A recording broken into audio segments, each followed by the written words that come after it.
न तो सप्तचंडी महायज्ञ करवा पाएंगे, न एकादश सहस्त्र जो है रुद्राभिषेक का पाठ करवा पाएंगे, महामृत्युंजय का पाठ नहीं करवा पाएंगे, क्योंकि घूमने के समय होगा, खाने पीने के समय होगा, अन्य कोई काम करने के लिए समय होगा, लेकिन दान पुण्य पूजा पाठ माता पिता की सेवा, गुरुओं की सेवा, बड़ों की सेवा करने के लिए समय, आज के समय में जो बच्चे निकल रहे हैं आगे, वह भविष्य के लिए जो आगे बढ़ रहे हैं, आने वाले भविष्य में वह सब अपनी मर्यादाओं को छोड़ करके संस्कारों का परित्याग करेंगे, वह नाना प्रकार के सुखों के लिए अपना जीवन व्यतीत करेंगे। सूत जी महाराज ने सोचा कि मानव सेवा सबसे बड़ी सेवा है, सेवा ही परमो धर्म, क्योंकि अगर साक्षात भगवान की पूजा करना है तो सबकी सेवा शुरू कर दीजिए, क्योंकि भगवान सबके हृदय में विराजमान है। यदि पशु पक्षी मनुष्यों की सेवा, गुरुओं की सेवा, बड़े जनों की सेवा किया जाए, समझ लीजिए परमपिता परमात्मा की पूजा हो रही है, सेवा हो रही है। तो महात्मा सूत जी सबको कथा सुना रहे हैं। एक समय नारद जी अनेक लोक में भ्रमण करते करते मृत लोक में आ गए। देखते हैं यहाँ के जो निवासी हैं वह नाना प्रकार के सुखों के लिए अपना जीवन व्यतीत कर रहे हैं। वह अपने संस्कारों का परित्याग कर दिए, न तो कुल देवी कुल देवताओं की पूजा करना, न ही पितरों का पूजन करना, श्राद्ध करना, मतलब सब कुछ छोड़ करके केवल सेल्फ डिपेंड होकर के कि अपना परिवार ही अपना जीवन है, ऐसा सोच करके वह जीवन पिता व्यतीत कर रहे हैं। तो नारद जी ने सोचा 84 लाख योनियों के बाद यह मनुष्य देह प्राप्त हुआ है, बड़े भाग्य मानुष कर पावा, बहुत ही बड़ा भाग्य होता है। यह देवताओं सूर्य और मुनियों के लिए भी दुर्लभ है, लेकिन मनुष्य जहाँ विराजमान है मृतलोक में, यहाँ सारे तीर्थ है, गंगा यमुना सरस्वती गोदावरी नर्मदा सिंधु कावेरी, द्वादश ज्योतिर्लिंग भगवान के यही 24 अवतार हुए हैं। यह धरा जो है यह अद्भुत है और यह बहुत ही बड़ा जो है पावन तीर्थ है। मनुष्य ही देवता है, मनुष्य ही राक्षस है, मनुष्य जैसा कर्म करेगा वैसा वह बन जाता है। मनुष्य से बड़ा संसार में कोई महात्मा नहीं है और मनुष्य से बड़ा कोई संसार में राक्षस है। जैसे आप मन से सोचोगे उसी प्रकार से कर्म करोगे। मन एवं मनुष्याणाम कारणम बंध मोक्षयो, इसलिए मन को सदैव भगवान के चरणों में लगाइए, सेवा में लगाइए, सेवा कीजिए, धर्म कर्म कीजिए, जिससे आपका मन पवित्र हो, जिससे आप धर्मात्मा बनिए, आपका जीवन सफल हो, आने वाली आपकी पीढ़ियां भी आपका सम्मान कर सके, आपको पूछे और आपको याद भी कर सके। नारद जी सोचे कि यह मनुष्य 84 लाख योनियों के बाद भटक करके आया है। जैसे 84 लाख योनियां क्या है? कीड़े मकोड़े, पशु पक्षी, दानव मानव, यक्ष किन्नर भूत प्रेत पिशाच ब्रह्म राक्षस, पेड़ पहाड़ पौधे, इस प्रकार 84 लाख प्रकार के जन्म हैं। मनुष्य भोगते भोगते भोगते भोगते रोते रोते रोते रोते मनुष्य देह प्राप्त करता है।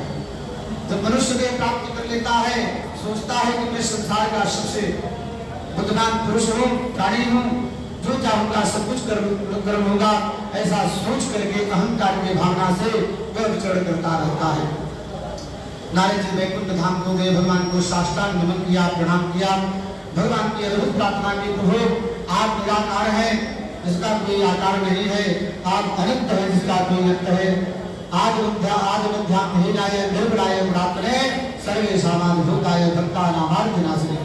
प्रभु आप अनंत हैं, अभेद्य हैं, निर्विकार हैं, निराकार हैं और भक्तों के भावना से आप प्रकट होकर के भक्तों का कल्याण करते, भक्ता नामार्थ नासने, भक्तों के प्रार्थना से आप प्रसन्न होकर के भक्तों के मनोकामनाओं को पूर्ण करते हैं।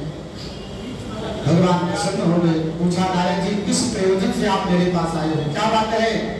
नारद जी ने कहा प्रभु आप तो अंतर्यामी हैं, घर घर में व्याप्त हैं, सबके मन की कामनाओं को आप जानते हैं, कृपा करके बताए प्रभु मृत लोग के प्राणियों को कैसे सर्वोत्तम की प्राप्ति हो जिससे वह सत्कर्म कर सके। भगवान ने कहा हे नारद जी आप संत हैं, संत लागी जो संसार का कल्याण चाहता हो और संसार के लिए विचरण करता हो वही संत होता है। जैसे बाबा सदगुरुदेव साईं बाबा जी थे, दत्तात्रेय भगवान जी बड़े बड़े अद्भुत महान गुरु हैं, भगवान के साक्षात अवतार हैं, स्वयं भगवान ही अवतार लेकर के जो है संसार में अनेक लोगों का कल्याण करते हैं। हे नारद जी मैं तो आपके पास पत्नी है, न पुत्र है, न घर है, फिर समस्त संसार का कल्याण करते हैं, क्योंकि सत्यों का जो मन होता है वह बड़ा निर्मल होता है, वह सबके कल्याण के करने की कामना करते हैं। भगवान ने कहा नारद जी आप संत हैं, संत वह होता है जो संसार में रह करके काम क्रोध लोभ मोह सबको छोड़ देंगे, केवल हरि नाम का स्मरण करता हुआ और वह पीपल के पेड़ के नीचे अथवा किसी भी वृक्ष के नीचे सोता हो, पुराने कपड़ों का पहनता हो, धारण करता हो, 5 जगह भिक्षा मांग करके जीवन यापन करता हो, जिसके पास कुछ न हो भगवान के सिवा, वही को संत है। संत का दर्शन हो जाए समझ लीजिए साक्षात भगवान का दर्शन हो गया। संत यदि सही में मिल जाए, जैसे बाबा सदगुरुदेव साईं बाबा जी हैं, भगवान बुद्ध हैं, गोस्वामी तुलसीदास जी हैं और भगवान दत्तात्रेय हैं, अगर इनका दर्शन हो जाए समझ लीजिए नारायण भगवान का दर्शन हो गया।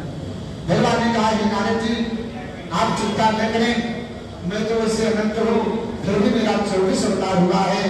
जो मनुष्य श्रद्धा से भक्ति से भावना से युक्त होकर के भगवान की पूजा करने के लिए किसी भी मुहूर्त की आवश्यकता नहीं है। तदेव लगनम सुदिनम तदेव ताराबलम चंद्रबलम तदेव। भगवान ने दिन को बनाया, रात को बनाया, शुभ अशुभ पाप गुण जिसके द्वारा उत्पन्न हुए हैं, भला उसकी पूजा करने के लिए किसी मुहूर्त की आवश्यकता हो सकती है। वह स्वयं एक महान मुहूर्त है, जिसके भगवान की पूजा करने से सारे मुहूर्त प्रकट हो जाते हैं कि भगवान की कथा मैं भी सुनूंगा, मेरा भी कल्याण हो जाएगा। इसलिए भगवान की पूजा करने के लिए कभी मुहूर्त की आवश्यकता नहीं पड़ती। जब मनुष्य के अंदर श्रद्धा भक्ति विश्वास उत्पन्न हो जाए, किसी भी दिन किसी भी समय वह भगवान की पूजा करने, लेकिन विशेष करके पूर्णिमा एकादशी भगवान का परम दिन होता है। इस दिन जो है जीवन पर्यंत भगवान की कथा सुना जाए, कथा सुनने के पश्चात गरीबों का जो है दान किया जाए, गरीबों की सेवा किया जाए, ब्राह्मणों की सेवा किया जाए, वह मनुष्य का जीवन धन्य हो जाता है। धीरे धीरे धीरे धीरे उसके सभी पाप नष्ट हो जाते हैं। वह मनुष्य संसार में सुख भोगता हुआ मरने के पश्चात भगवान के साथ